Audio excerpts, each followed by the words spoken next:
Well, this summer's drought has been really rough on crops across the Midwest, and all that means higher prices at the grocery store. Kelly Snyder from Kansas City Mamas is here with some tips on how to keep your grocery bills down. This is a great segment for on a day that we're trying to raise donations for harvesters, and because, as you heard, 1 in 5 kids are going hungry at night. I know. So this is a way to essentially help us, because the bills, they're going up. The grocery bills, they're way up. So the drought is truly affecting it. Exactly. You're going to see anywhere between a 4 and 15% increase in the prices that you pay currently at the grocery store, especially with anything that has a derivative of corn.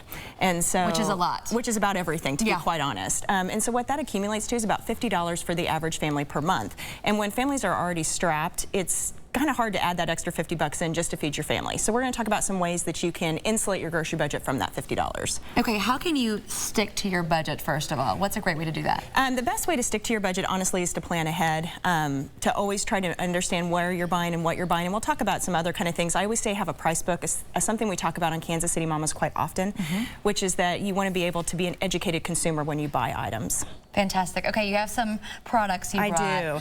What do we need to do to help us? The first thing you want to do is you want to buy meat now. All of the farmers are culling their herds because corn and hay are super expensive. And so meat is going to be pretty inexpensive over the next 3 months, and then you're going to see a drastic increase at the beginning of 2013. So if you have the opportunity, buy meat now.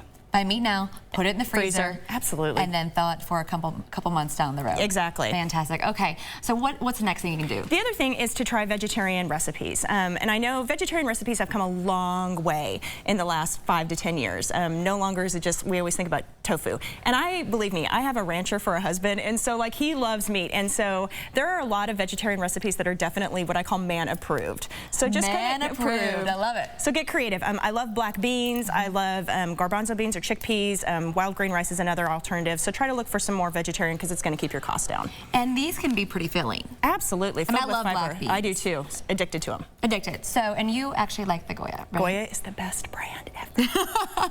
And this bag can go a long way. Yeah, I mean, you're looking at basically 99 cents a pound for beans, which is real cheap, and that's that's several meals if you think about what a pound of beans can really do. And the third thing is cutting down on portion size. Right. I don't want anybody to go hungry, but just look at maybe different plates that you can use, or maybe the other thing to do is to have vegetables as the main meal instead of your meat. So just kind of look at things differently when you put food on the plate. So if you use a smaller plate, then we're not so prone to fill our plate. Exactly. Exactly. I like it. And it's a cute little green plate though too. So you make it look cute. You can make your veggies, your green veggies. Absolutely. And your black beans look very yummy. It is. And then the other thing is to try to buy local as much as you can. I'm a big proponent in buying local.